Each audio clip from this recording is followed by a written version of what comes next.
नमस्ते साथै जय मसिह। आजको यस कार्यक्रममा तपाईलाई स्वागत छ। म तपाईको आफ्नै साथी र तपाई अहिले सुन्दै हुनुहुन्छ कार्यक्रम नयाँ सन्देश। तपाईको लागि आजको वचन सन्देश रहेको छ, सबै कुरामा परमेश्वरलाई पहिलो स्थानमा राख। र आजको वचन खण्ड रहेको छ मत्ती 6 अध्यायको 33 पद। तर पहिले उहाँको राज्य र उहाँका धार्मिकताको खोजी गर।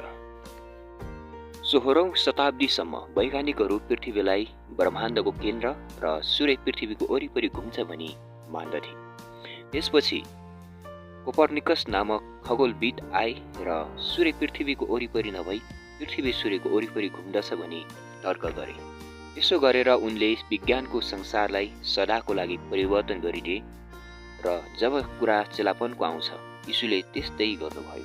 तर पहिले उहाँको राज्य र उहाँको धार्मिकताको खोजी गर र यी सबै थोक तिमीहरूका निम्ति थपिनेछन्। यसको गहिरो अर्थ हो पाप चाहिँ स्वार्थपना हो, अर्थात् पाप भनेको तपाईले आफूलाई सिंहासनमा उचाल्नु हो। आफ्ना चाहनाहरू, आफ्ना आवश्यकताहरू, आफ्ना योजनाहरू जस्ता सबै कुराहरूमाथि उचाल्नु हो। तपाईले परमेश्वरको खोजी त गरिरहनु भएको छ होला, तर सायद पहिलो स्थानमा राखेर खोज्नु भएको छैन। सायद उहाँको उद्देश्यहरू पूरा गर्न कोसिस गर्नुको साटो तपाईले उहाँले आफ्नो उद्देश्य पूरा गर्न लाउन कोसिस गर्नुहुन्छ। कसले कसले पछ्याइरहेको छ, सायद तपाईले यीशुले पछ्याउनुको साटो उहाँले तपाईलाई पछ्याउन भनी कोसिस गर्दै हुनुहुन्छ। कुरा त्यसरी हुँदैन। यीशुले आफ्ना चेलाहरूले भन्नुभयो, कोही मेरो पछि आउने इच्छा गर्दछ भने उसले आफूलाई इन्कार गरोस् र आफ्नो क्रुस उठाएर मेरो पछि लागोस्। किनकि जसले आफ्नो प्राण जोगाउने इच्छा गर्ला उसले त्यो गुमाउनेछ, तर जसले आफ्नो प्राण मेरो निम्ति गुमाउला उसले त्यो पाउनेछ। यो शब्दहरूलाई ध्यान दियो, जसले आफ्नो प्राण मेरो निम्ति गुमाउला। आफूलाई भेट्टाउनु भन्ने बारेमा यी दिनहरूमा धेरै पटक बोलिएको पाइन्छ। आफूलाई भेट्टाउने तरिका नै परमेश्वरको खोजी गर्नु हो। D.L.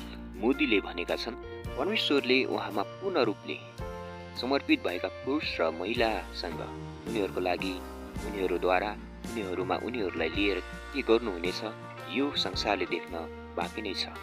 यदि तपाईँ आफ्नो जीवन परमेश्वरलाई समर्पण गर्न तयार र इच्छुक हुनुहुन्छ भने उहाँले तपाईँसँग मिलेर के गर्नुहुनेछ भन्ने कुराको कुनै शब्द नै छैन। त्यसैले सबै कुरामा परमेश्वरलाई पहिलो स्थानमा राख्नुहोस्। आजको हाम्रो कार्यक्रम कस्तो लाग्यो? प्रतिक्रिया दिन नभुल्नुहोला। यदि तपाईँ यस वचनबारे अझै बुझ्न चाहनुहुन्छ या बाइबलीय सन्देश पाउन चाहनुहुन्छ भने तपाईले हाम्रो च्यानललाई सब्स्क्राइब गर्नुहोस्। धन्यवाद। जय मसीह।